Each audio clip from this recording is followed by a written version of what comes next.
Magandang araw mga kaibigan. Bigyan natin ngayon ng reaction opinion itong pinaka-latest na post ni Attorney Vic Rodriguez sa kanyang official Facebook page.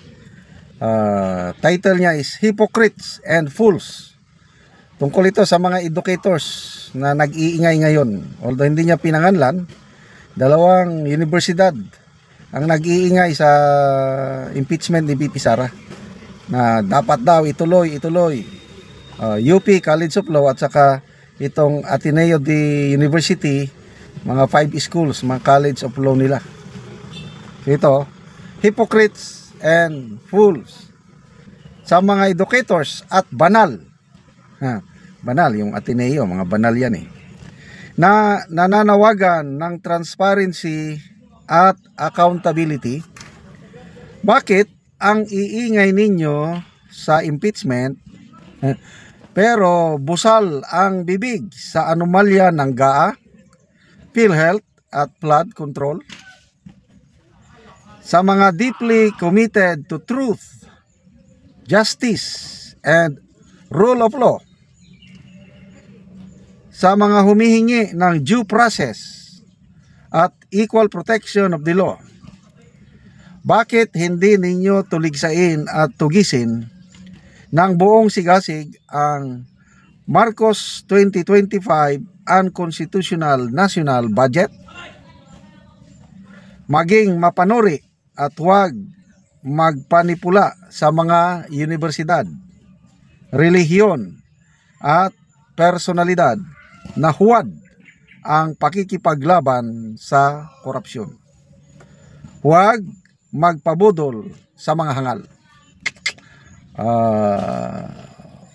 Carefully selected words, pinag-isipang maigi. Saludo tayo kay Attorney Vic Rodriguez. Sayang lang at kinapos siya sa nagdaang eleksyon, but there's always a second time around. Sana kakandidato ulit si Attorney Vic Rodriguez sa 2028. Kagaya ba si Congressman Senator-elect Marcoleta? Pangalawang beses niyang tumakbo ito Noong 2022 tumakbo siya, kaya lang nung makita niya na mababa ang ranking niya, bigla siyang nag-withdraw, kaya naging kongresista. O ngayon tumakbo ulit, di nanalo na. So sana pagbigyan ulit tayo ni Attorney Vic 2028, tatakbo ulit siya. By the time ticket siya ni VP Sara, nako, mananalo na yan. Okay, punta tayo dito sa mga nag-iingay. Di ba, panahon ng Marcos Sr., maingay itong UP. The same thing, Ateneo. Sila ang sumisigaw na Marcos, magnanakaw, diktador, human rights violator, at kung ano pa. Yan ang mga tumutulig siya sa mga Marcos. And even before yung election noong 2022, ganyan din, maingay. Nakakapagtaka ngayon, tahimik sila sa mga nangyayari sa administrasyon, ang iingay kay VP Sara. Selective justice. Yung tama itong kay Attorney Vic Grabe, ilang billions yung PhilHealth. 60 billion. Nag-ingay ba sila? Flood control projects. 5,500 pinagmayabang ng Pangulo sa SONA. Nag-ingay ba sila? O yung tinaguriang most corrupt budget in our nation's history, nag-ingay ba sila? Wala. O ngayon, nakikisawsaw. Okay lang yung kanyang mag-ingay, kaya lang dapat maging mapanuri at hindi yung selective na nag-iingay.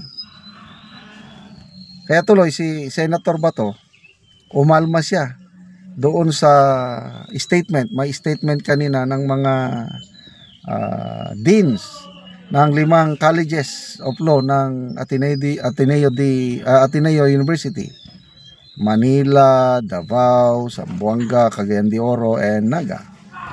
Joint statement na dapat daw ituloy. Sabi naman ni Senator Bato na, bakit nyo kami diktahan? Ano ba kayo? Demanding kayo? Pabayaan nyo kami. Ganun.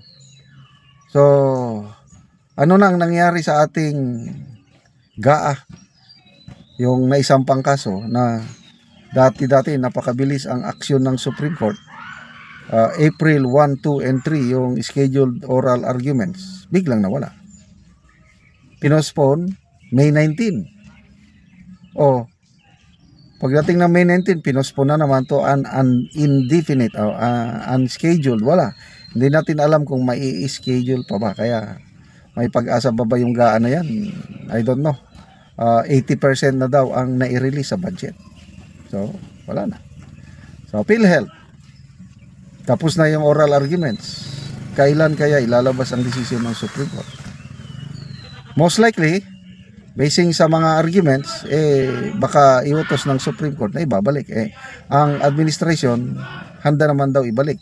Nagsalita na si Finance Secretary Ralph Recto na handa silang ibalik. Kailan sa 2026 budget o gaan na nila i-program.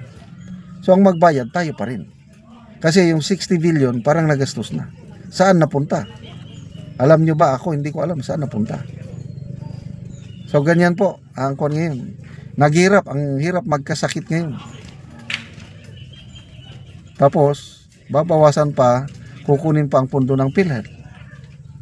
So bakit hindi nila magawa ang ginagawa sa Davao City? Na ang sino mang hospital sa Davao City, kahit hindi ka taga Davao City, libre. Subukan nyo, magpunta sa Davao.